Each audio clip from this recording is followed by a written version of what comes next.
इंदौर अभिभाषक संघ का 12 बार निर्वाचित अध्यक्ष राहुल, लेकिन ये 5 साल गुजर गए उनके भी और 5 साल उनके भी गुजर गए। वचन देके वचन भंगी का काम इन लोगों ने किया है, इसलिए हम लोगों में व्यापक आक्रोश है और वो आक्रोश फूटेगा। सीएम चेहरा तो ये ऊपर से थोपा जाता है जी कि हाईकमान, दोनों दलों की रट चल रही है कि हाईकमान जो कहेगा वो होगा। अरे जनता जो कहेगी, जनता जिसको सबसे ज्यादा मत देगी, प्यार देगी, उसको सीएम चेहरा कहते हैं। लेकिन अभी सारे चेहरे नकली घूम रहे हैं और ये मांग है कि न्यायाधीश, सारा बोझ अभिभाषक समाज पर डाला जाता है कि पेंडेंसी हमसे है, न्यायाधीशों की कमी है, वकीलों में से न्यायाधीश बनाए नहीं जा रहे हैं। नमस्कार, आप सभी का बहुत बहुत स्वागत है संवाद में तेज चौबे में। आज हम आ चुके हैं जिला कोर्ट इंदौर और हमारे साथ आदरणीय वकील साहब यहाँ पर उपस्थित थे। और आप अपना सर परिचय दीजिए। मैं सुरेंद्र कुमार वर्मा, इंदौर अभिभाषक संघ का 12 बार निर्वाचित अध्यक्ष राहुल और वर्तमान में चुनाव पुनः लड़ रहा हूँ अध्यक्ष का। ये तो हो गई सर कोर्ट के चुनाव की बात। अभी जो मध्य प्रदेश में चुनाव चल रहे हैं, इसके ऊपर आप क्या कहेंगे? मध्य प्रदेश में जो चुनाव चल रहे हैं उसके संबंध में अभिभाषकों के साथ में पिछले चुनावों में दोनों दलों ने वादा खिलाफी की है।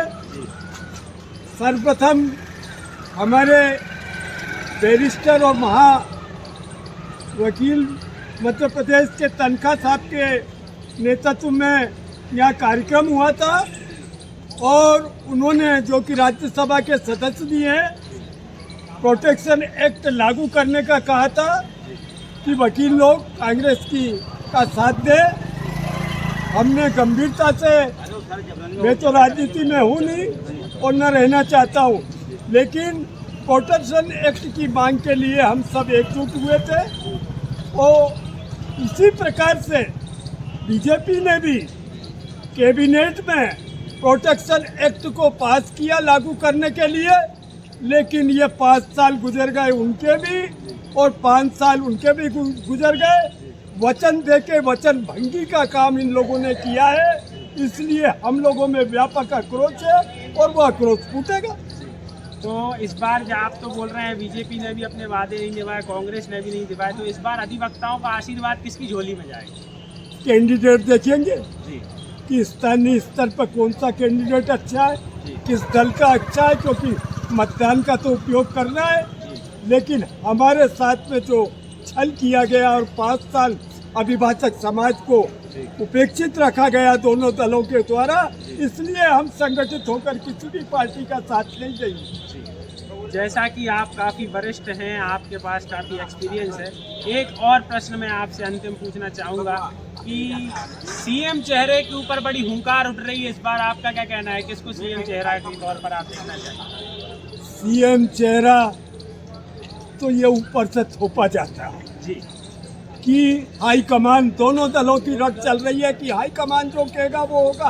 अरे जनता जो कहेगी, जनता जिसको सबसे ज्यादा मत देगी, प्यार देगी, उसको सीएम चेहरा कहते हैं। लेकिन अभी सारे चेहरे नकली घूम रहे हैं और अंदर से क्या है, बाहर से क्या है, कह क्या रहे हैं और कर क्या रहे हैं, ये हालात है। तो आपकी सरकार से क्या मांग रहेगी? अधिवक्ता जो आपने बोला कि आप एडवोकेट प्रोटेक्शन एक्ट, और क्या मांग है आप? और ये मांग है कि न्यायाधीश, सारा बोझ अभिभाषक समाज पर डाला जाता है कि पेंडेंसी हमसे है, न्यायाधीशों की कमी है, वकीलों में से न्यायाधीश बनाए नहीं जा रहे हैं। आज 21 न्यायाधीश में से हाईकोर्ट जज बन रहे हैं और वकील कम से कम 2 ही बन रहे हैं, जबकि बार और बेंच का प्रतिशत 40 और 60 होना चाहिए और अभिभाषक समाज में से नियुक्ति होना चाहिए। जजों की कमी जो है वो पेंडेंसी का कारण है। और जज जो आ रहे हैं उनको ये सिखाया जा रहा है, उनको ट्रेनिंग में ये बताया जा रहा है कि हम बैठे हैं ना, वो वकील साहब आएंगे, किताबों का ढेर लाएंगे, लंबी बहस करेंगे, तुम तो जो देना हो निर्णय दे देना, तो अब ये हो रहा है, दिया तले अंधेरा हो रहा है और पेंडेंसी हम पे लागू की जा रही है। न्याय दिखना चाहिए।